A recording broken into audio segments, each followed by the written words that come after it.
हमारे आसपास बहुत सारे ऐसे पौधे हैं जिनका तांत्रिक क्रियाओं में या फिर टोने टोटके में प्रयोग होता है। लेकिन आज हम जिस पौधे के बारे में बताएंगे, ये पौधा मनोकामनाओं की पूर्ति करने वाला पौधा है। इस पौधे को साक्षात गणेश जी का स्वरूप या फिर ऐसा समझ ले कि शिव जी का सबसे पसंदीदा पौधा है ये मदार, जिसको हम आक भी कहते हैं।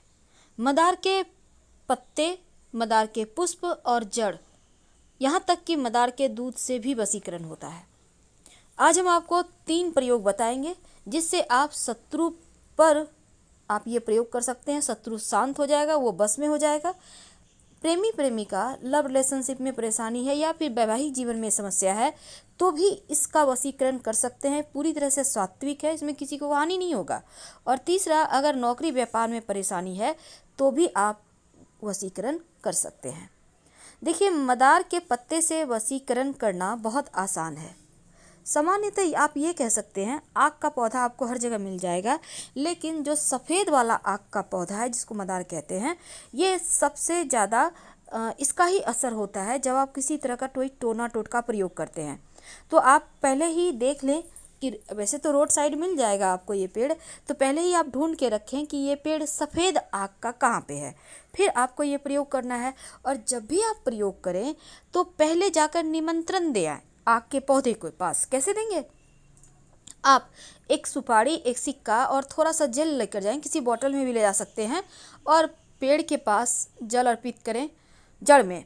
और फिर यहाँ पर सुपारी और जो सिक्का है उसको रख दें और उनसे बोलें, अपना परिचय दें, आप कौन हैं, आपके पिता का नाम क्या है, आप किस प्रयोजन से उनके पास आए हैं, और फिर उनको प्रणाम करके आप घर आ जाइए और अगले दिन आप प्रयोग करें। इस बात का ध्यान रखिएगा।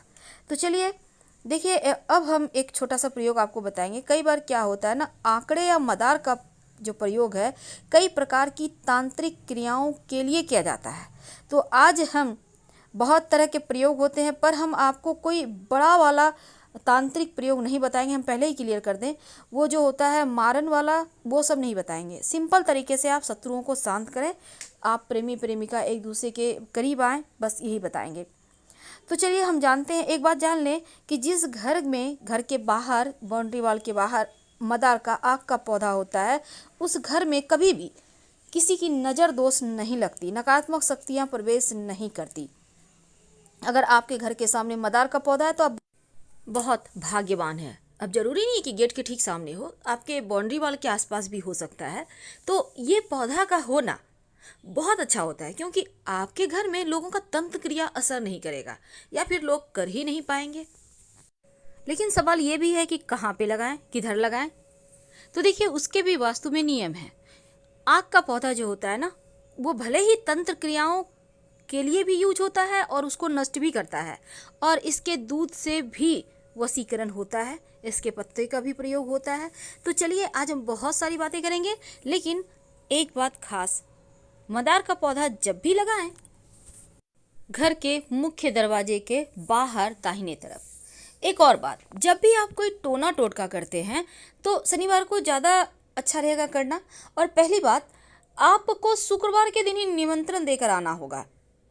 आपको एक दिन पहले निमंत्रण जरूर देना चाहिए, ताकि आपकी मन्नत वो सुने, विनती सुने। अब जैसे आप किसी को बुलाने जाते हैं तो पहले से फ़ोन कर देते हैं, ठीक उसी प्रकार। तो सवाल ये है कि आप उनको निमंत्रण कैसे देंगे। देखिए, एक दिन पहले आप जाइएगा, 1 लोटा जल, एक सुपारी, एक सिक्का लेकर जल अर्पित कर दें पेड़ की जड़ में। और कभी भी कर सकते हैं, सुबह से शाम तक, जरूरी नहीं है कि भूखे रहना, आप खा पी के भी कर सकते हैं। उसके बाद सिक्का और सुपारी उनके पास रख दें, जड़ के पास, और उनसे हाथ जोड़कर प्रार्थना करें, अपना परिचय दें, आप कौन हैं, आप किनके बच्चे हैं, क्यों आए हैं, और उनसे कहिए कि के साथ। तो सबसे पहले तो आप पहले से निमंत्रण दे के रखिए मदार के पेड़ को, आक के पौधे को। अब इसके बाद आप अगले दिन जाइए और जाकर आपको मदार का सिर्फ पुष्प नहीं तोड़ना, बल्कि जो पुष्प है और उसके साथ जो पत्ते हैं, नए नए जब पुष्प निकलते हैं तो पत्ते उसके साथ बहुत अच्छे से टच किए हुए होते हैं। तो आपको, या बड़े भी खिले हुए पुष्प है तो कोई बात नहीं, बस ये कोशिश करना है कि पत्ते भी आपको लेकर आना है। अब इसको लाकर आप, पत्ते और पुष्प लगा हुआ ही रहे, टूटे, उसको तोड़ना नहीं है।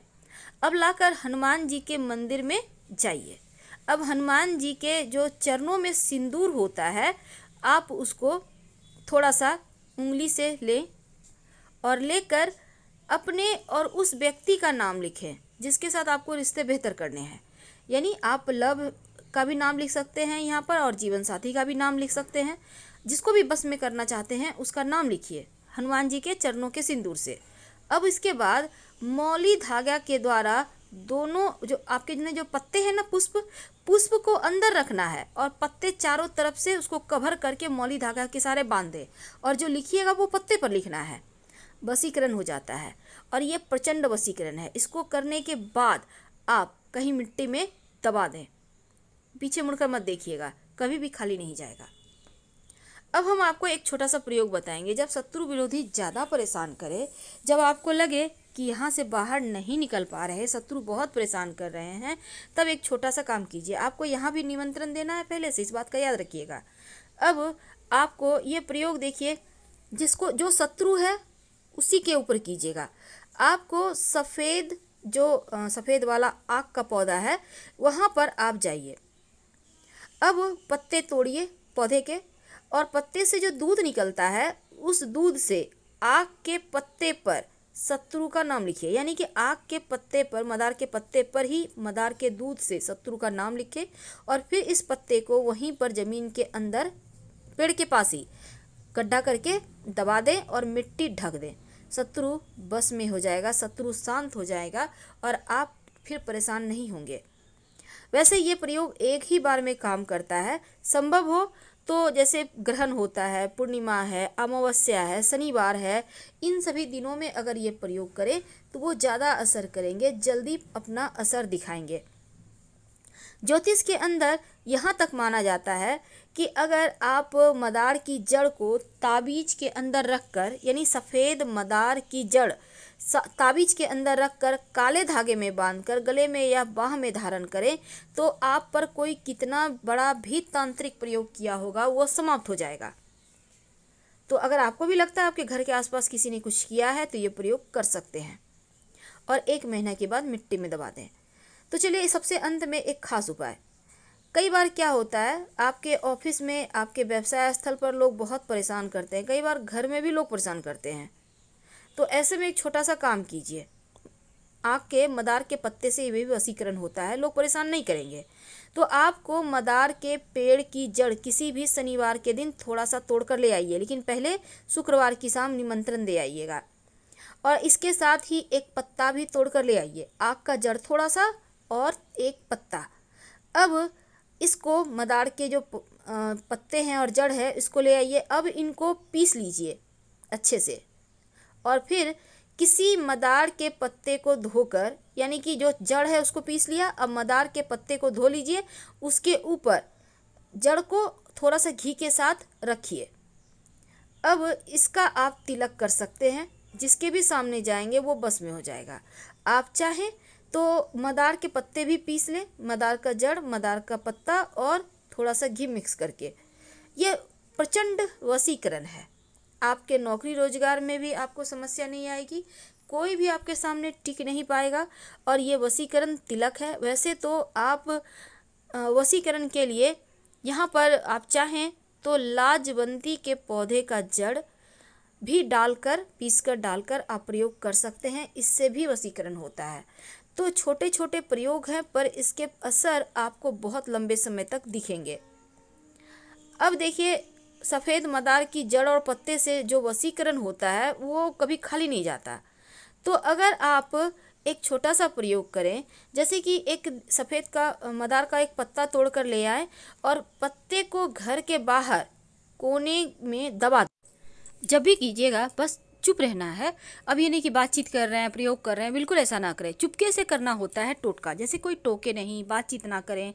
और शत्रु वाला आप उपाय जरूर कर लीजिए। बस आग के पौधे के दूध से ही लिखना है आग के पत्ते पर और आग के पेड़ के नीचे ही मिट्टी में दबा देना है।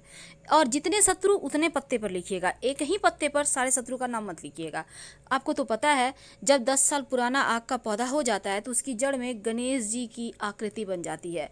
और ऐसा कहीं आपको मिल जाए तो ज़रूर घर ले आइए और विधिवत पूजा आराधना करें। आपके जीवन में धन की कमी कभी नहीं होगी।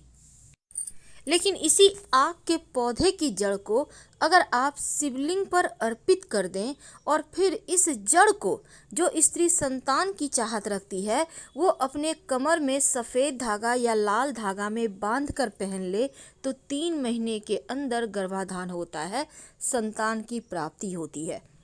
तो ये प्रयोग वैसे तो आप किसी भी पुष्य नक्षत्र में कर सकते हैं, नहीं तो किसी भी सोमवार को शुक्ल पक्ष की। तो हम आपसे विदा लेते हैं। जानकारी अच्छी लगे तब लाइक कर सब्सक्राइब करें, अपनों से शेयर करें। धन्यवाद।